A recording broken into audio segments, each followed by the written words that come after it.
All right, so we're going to look at For He That Looked Not Upon Her. This is the homework you guys had last week. Um, I just want to go over some of your annotations. I want to make it very clear. Some of you did a really, really thorough and nice job on annotating this text. Others was a bit lacking, all right? So I'm going to go through, if you are on a limited time frame, what is it that we're going to mark on this poem? All right, let's start. For tonight's homework, review and make notes on the structural elements. So we're talking just about structure in this one. For That He Looked Not Upon Her, a poem on the 2014 AP Lit exam. Think about elements such as overall form, line arrangement, punctuation, rhyme scheme, and shifts. After making these, write 2 or 3 claims or thoughts about how structure reinforces, so we're looking for this word reinforces, overall meaning. Now that can be quite hard because we talked about with AP prompts, in order to talk about how structure reinforces, this meaning is really important, all right? If you don't know what the meaning of the poem is, you can't talk about how the structure reinforces it, point blank, all right? So let's go, we'll start by reading this poem. For he that looked not upon her. You must not wonder, though you think it strange, to see me hold my lowering head so low, and that mine eyes take no delight to range about the gleams which on your face do grow. The mouse which once hath broken out of trap is seldom ticed with the trustless bait, but lies aloof for fear of more mishap, and feedeth still in doubt of deep deceit. The scorched fly, which once has scaped the flame, will hardly come to play again with fire, whereby I learn that grievous is the game, which follows fancy dazzled by desire, so that I wink or else hold down by head, because your blazing eyes my bale have bred. All right, so a few things that we notice just by looking. Well, we notice that there's only one stanza. There's only one main structure here, which kind of, some of you pointed out this may be a sonnet, but that's uncharacteristic to have just one lump without anything separated. But we can look at the rhyme scheme to figure that out. So strange, we're going to mark as A, low, range, grow, then trap, bait, mishap, deceit. It might be a slant rhyme. I'm gonna put E. I don't think that bait and deceit will go. If it is supposed to be a rhyme, then that's a little bit off. So if A, B, C, D, C, E, F, G, F, G, H, H. Okay.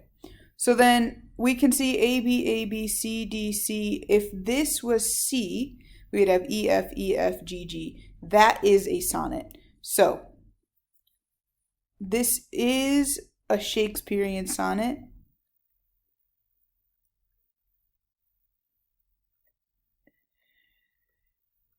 Oof, forgot the A. Shakespearean sonnet minus this line here, right? And some deceit. That's weird. So if it's a Shakespearean sonnet, the rhyme scheme fits with the exception of that one line, so we know that this word is sticking out in some sense. It could be a slant rhyme. Maybe we say words differently than we did then, but it's worth noting. So if it's Shakespearean, we can pretty much guess that it's an iambic pentameter. So you must not wonder, though you think it strange, to see me hold my lowering head so low, and that mine eyes take no delight to range. Now I want to go to here. And feedeth still in doubt of deep deceit. So we still have one. Oop. Should do this a different color. Feedeth and feedeth still in doubt of deep deceit. 1, 2, 3, 4, 5. So the iambic pentameter holds true. You could check all the lines. You don't necessarily have to.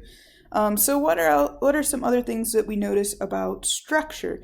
Well, when we're talking about structure, we can talk about how many lines are there? 1, 2, 3, 4, 5, 6, 7, 8, 9, 10, 11, 12, 13, 14.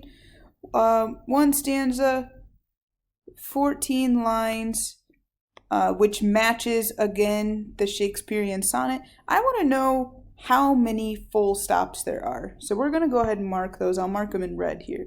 Full stops meaning like a period, exclamation mark, something along these lines. So grow, here's 1. Here's 2. And there's 3. I am going to square this one off, this colon here. So we should know, all right, if you're going to see a Shakespearean sonnet, all right, it's really common that you'll see it with stanzas. So if we mark off where our punctuation is, so we have 1, 2, 3, and then our last 2 lines. Now, the other side of this is, and somebody marked this in their text, which was really good. If you've identified this as a Shakespearean sonnet, then you know that there should be shifts in the topic. So let's read through this again. And this time, we're looking for any shifts in what's being discussed. So you must not wonder, though you think it strange, to see me hold my lowering head so low, and that mine eyes take no delight to range about the gleams which on your face do grow. The mouse, which once had broken out of trap, is seldom ticed with the trustless bait, but lies aloof for fear of more mishap, and feedeth still in doubt of deep deceit. The scorched fly, which once had scraped the flame, will hardly come to play again with fire, whereby I learn that grievous is the game which follows fancy dazzled by desire, so that I wink or else hold down my head, because your blazing eyes my bale have bred. These 2 lines are definitely different. And that follows in these last 2 lines are different. But in a Shakespearean sonnet, we should see a shift somewhere around line 6 or line 8. And the thing is, we have this weird format where you must not wonder, these 4 lines are kind of together. And we're talking about, like, don't wonder, though you think it strange that you see me holding my head so low.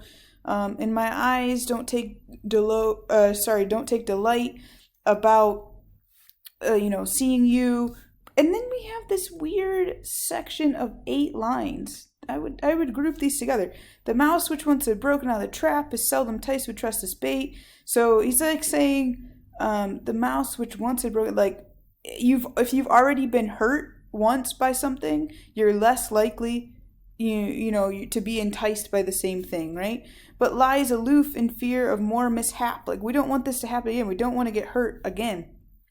And feed the still in doubt of deep deceit. The scorched fly which once has scraped the flame will hardly come to play again with fire. So again, we get this idea of these 2 is, if you've been hurt once,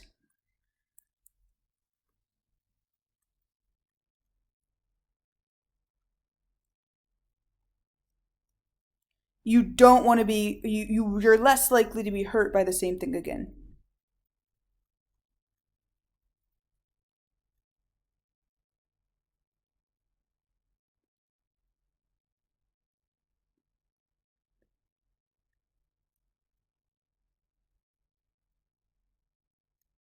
Okay. Whereby I learned a grievous game which follows fancied by desire. And now our conclusion here, these last two lines. So that I wink or else hold down my head because your blazing eyes my bale have bred. Now, you're going to want to look up, what is bale? My bale have bred. If you have the ability to, look this up. Now, if we look this word up, I'm just going to swap screens for a second. We notice there are several meanings for this word. So remember, we're looking for something that fits with my bale has bred, or something along this. A bale, a large wrapped bundle of paper hay. Doesn't really make sense, but if we scroll down, evil considered as a destructive force. Oof. That actually fits really well. Evil as considered as a destructive force. Is there any other definition? Though that's used as a verb. We're definitely looking for a noun here. So evil considered as a destructive force. So let's go back to our poem.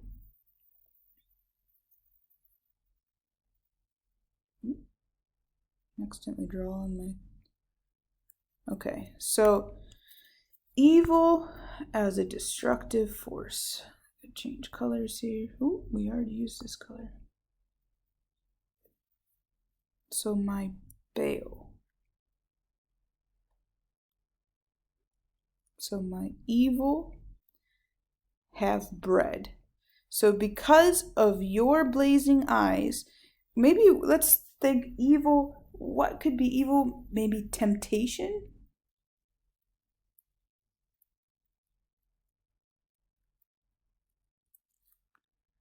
Now, in order, we've kind of marked this poem up. We marked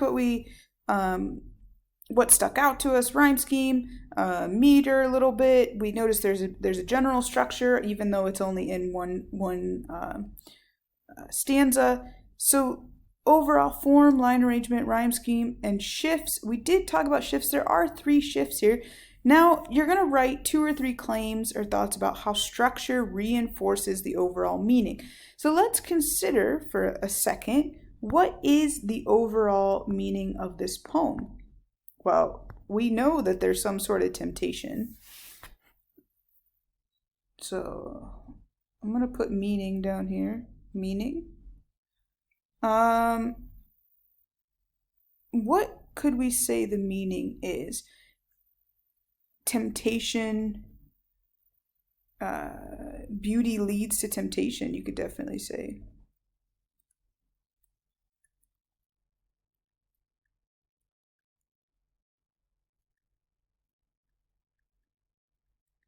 Or like a beware temptation.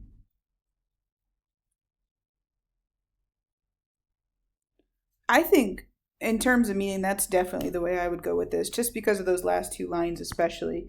Now, what are some claims that we can turn around and say with this? How does structure help lead to this whole idea? Well, for one,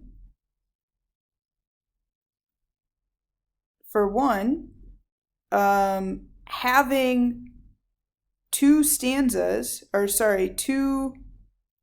we need to reword this because they're not really stanzas, but having 1, 2, 3, 4, 5, 6, 7, 8.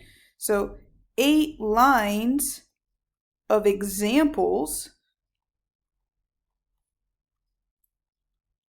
of animals not wanting to get burned again.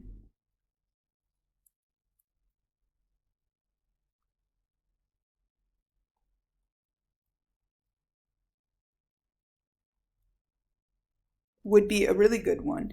The fact that there isn't really any punctuation or division, it all runs together. So no, I'm going to shorthand this because we're running out of time. No division equals like an endless loop. Like an endless loop. You're constantly stuck in this temptation leading to evil. Now I am going to stop there because I'm running out of time. If you want more details on this, please contact me, and I really hope this video helped you.